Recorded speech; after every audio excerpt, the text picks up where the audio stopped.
ang abundang ani sa King of Fruits nga durian sa Ginapasigarbo matag Kadayawan Festival sa Davao City.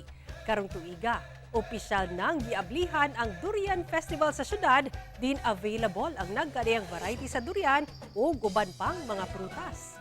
Atong silipon sa report ni Argil Relator. 3, 2, 1!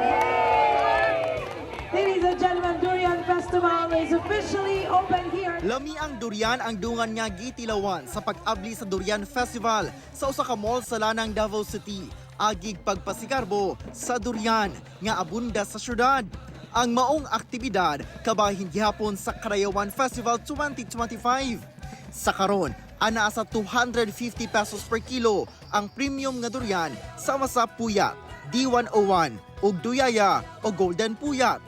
Sa kataas sa kalidad sa Davao durian, gina-export na kini. An incredible 99.7% of all durian exports are destined for the Chinese market.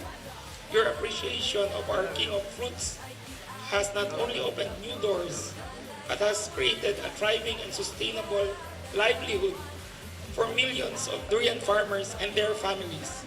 Bisan dili pa ingon ana kadaghan ang supply sa durian karon, gisiguro sa Durian Industry Association of Davao City nga dunay ma-offer karong Kadayawan. Sa 100% nara sa 10% ang namunga karon or ang bunga karon. Mo ni klaro. Tungod ni sa mga panghitabo nga Ginoo ray makapagbuhat. Like sa ato ang pa global pausab-usab nga klima sa ato ang panahon. Hinoon, gilauman nga sa mga musunod nga bulan, mas daghan ang supply sa durian. Ang nahitabuan ni karon murag mudagan na sa Enero, Pebrero ang seasonal sa durian. Kay karon man gud mao pay panggawas sa bulak sa durian karon. Gawas sa durian, dunasay marang ug rambutan nga tag 100 pesos per kilo. Avocado ug pomelo nga tag 120 pesos per kilo. Ug lanzones nga anaa sa 350 pesos per kilo.